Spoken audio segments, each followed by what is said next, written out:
সেজদায় গিয়ে এই দোয়াটি যে ব্যক্তি 3 বার পাঠ করবে আল্লাহ রাব্বুল আলামিন তাকে ক্ষমা করে দেবেন। সেজদায় গিয়ে যদি কোনো ব্যক্তি এই দোয়াটি 3 বার পাঠ করতে পারে, সহিহ বুখারী শরীফের 1229 নম্বর হাদিসে এই দোয়াটির কথা উল্লেখ রয়েছে। কেউ যদি সেজদায় গিয়ে 3 বার এই দোয়াটি পাঠ করতে পারে তো আল্লাহ সুবহানাহু ওয়া তাআলা তখন তাকে ক্ষমা করে দিবেন। আর তাকে এমন ভাবে ক্ষমা করে দিবেন যে ক্ষমার বদলে আল্লাহ তাআলা তাকে রিজিক বর্ষণ করবেন। এত রিজিক তাকে আল্লাহ তাআলা দেবেন যে সে কল্পনাও করতে পারবে না। রিজিক শুধু আসতেই থাকবে, আপনি কল্পনাও করতে পারবেন না। সুবহানাল্লাহি ওয়া বিহামদিহি।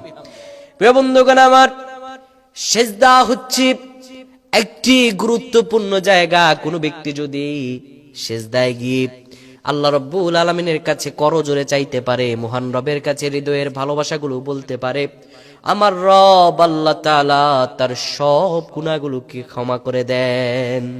আপনি যুবক ভাইরা এই আলোচনা অনলাইনে পাবে, তোমরা এই কথাগুলো মানুষের কাছে যাবে, তোমরা এগুলো শেয়ার করে দিবে, তাহলে আল্লাহ তোমাদেরকেও ক্ষমা করে দেবেন। কেননা রাসূলুল্লাহ সাল্লাল্লাহু আলাইহি ওয়াসাল্লাম বলেছেন, বাল্লিগু আন্নি ওয়ালাউ আয়া, কারো নিকট যদি একটি আয়াত পৌঁছায়, কারো নিকট যদি একটি দোয়া পৌঁছায়, তবে তোমরা সেটি মানুষের কাছে পৌঁছে দাও। তোমার ভাই যদি এটা আমল করে তাহলে তুমি আর সওয়াব পেয়ে যাবে। সুবহানাল্লাহি বিহামদি।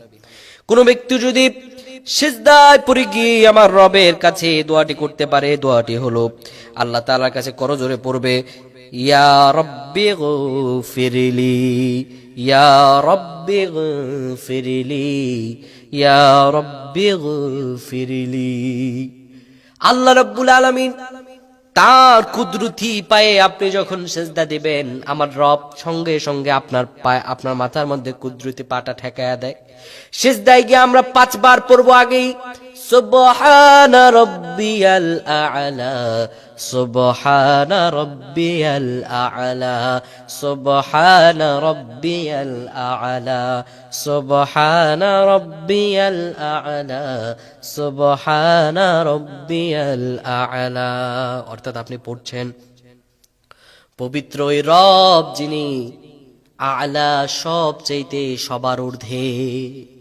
আপনি যদি অনুনয় বিনয় সহকারে আমার রবের কাছে হৃদয়ের ভালোবাসাগুলো বলতে পারেন, আমার রবের কাছে আপনার চাইতে দেরি হবে, কিন্তু আমার রব আপনাকে নিয়ামত বর্ষণ করতে দেরি হবে না।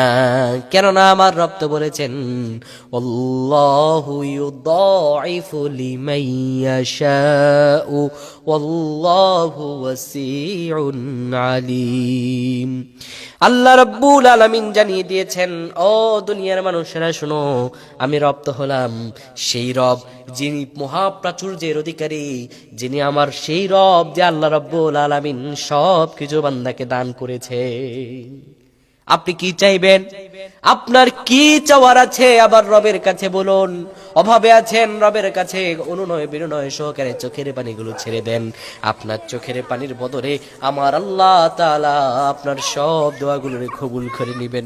বান্দা যখন সিজদায় পড়ে গিয়ে আল্লাহর কাছে অনুনয় বিনয় সহকারে চোখের পানিগুলো ছেড়ে দিয়ে দোয়াটা পড়বে, ইয়া রব্বি গফিরলি, ইয়া রব্বি গফিরলি, ও আমার রব আপনি আমারে ক্ষমা করে দেন, আপনি আমারে ক্ষমা করে দেন। এই দোয়াটা যখন বান্দা করতে পারবে, আমার আল্লাহ তাআলা সঙ্গে সঙ্গে বান্দাকে ক্ষমা করে দেন।